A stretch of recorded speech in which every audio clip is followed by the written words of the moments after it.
आज की कहानी है मेंढक और चूहा। एक समय की बात है।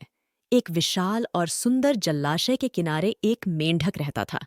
उसके पास कोई मित्र नहीं थे, इसीलिए वह बहुत अकेला और उदास महसूस करता था। उसकी दुनिया केवल जलाशय के पानी तक सीमित थी, जहां वह अकेले तैरता और अपने उदास मन को शांत करने की कोशिश करता था। उसकी हर रात भगवान से यही प्रार्थना करते हुए बीतती थी कि उसे एक अच्छा मित्र मिल जाए, जिससे वह अपनी उदासी और अकेलेपन को बांट सके। जलाशय के पास एक घने पेड़ के नीचे एक छोटा सा बिल था, जिसमें एक चूहा रहता था। वह चूहा स्वभाव से बहुत ही हंसमुख और मिलनसार था। एक दिन जब चूहा जलाशय के किनारे टहल रहा था, तो उसने मेंढक को देखा। मेंढक के उदास चेहरे ने चूहे का ध्यान खींचा और वह तुरंत उसके पास गया। चूहे ने मेंढक से पूछा। मित्र, कैसे हो तुम? मेंढक ने उदासी भरे स्वर में उत्तर दिया। मैं बहुत अकेला हूँ। मेरे पास कोई मित्र नहीं है, इसलिए मैं बहुत दुखी हूँ। चूहे ने मुस्कुराते हुए कहा। उदास मत हो मित्र, मैं यहाँ हूँ। मैं तुम्हारा मित्र बनना चाहता हूँ। जब भी तुम चाहो तुम मेरे बिल में आ सकते हो और हम साथ समय बिता सकते हैं। मेंढक ने चूहे की इस बात को सुनकर बहुत प्रसन्नता महसूस की। उस दिन से दोनों बहुत अच्छे मित्र बन गए। वे जलाशय के किनारे घंटों तक बैठकर बातें करते, हंसते और खेलते थे। मेंढक की उदासी अब गायब हो चुकी थी और उसकी जगह खुशी ने ले ली थी। एक दिन मेंढक को एक विचार आया।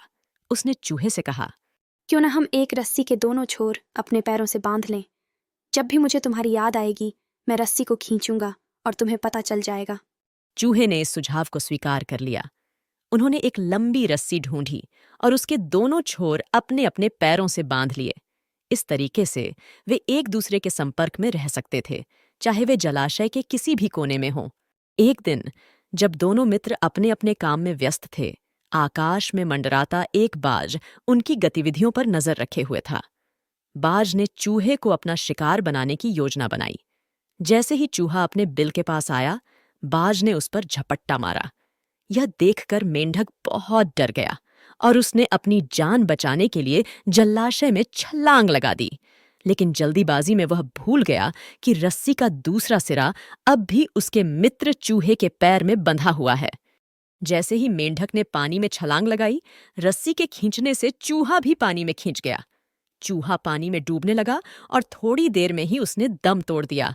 मेंढक अपने मित्र की मदद नहीं कर सका और खुद को बहुत दोषी महसूस करने लगा। कुछ दिनों बाद चूहे का शव जलाशय की सतह पर तैरने लगा। बाज, जो अब भी आकाश में मंडरा रहा था, उसने चूहे के शव को देखा। उसने तुरंत झपट्टा मारा और पानी में बहते हुए चूहे के शव को अपने पंजों में पकड़ लिया। चूहे के साथ साथ रस्सी से बंधा मेंढक भी पानी से बाहर आ गया और बाज उसे भी अपने साथ ले उड़ा। इस प्रकार उनकी मूर्खता के कारण दोनों बाज का शिकार बन गए। तो दोस्तों, इस कहानी से हमें यह सीख मिलती है कि मूर्ख से कभी भी दोस्ती नहीं करनी चाहिए और हमें किसी भी निर्णय को लेने से पहले उसके परिणामों के बारे में विचार करना चाहिए। धन्यवाद दोस्तों। आशा करती हूँ कि आपको ये मज़ेदार कहानी पसंद आई हो। अगर आपने अभी तक मेरे चैनल बीहाइव टून्स को सब्सक्राइब नहीं किया है, तो अब सब्सक्राइब करें, वीडियो को लाइक करें और शेयर करें। आपका समर्थन मुझे और अधिक वीडियोस बनाने के लिए प्रेरित करेगा। धन्यवाद।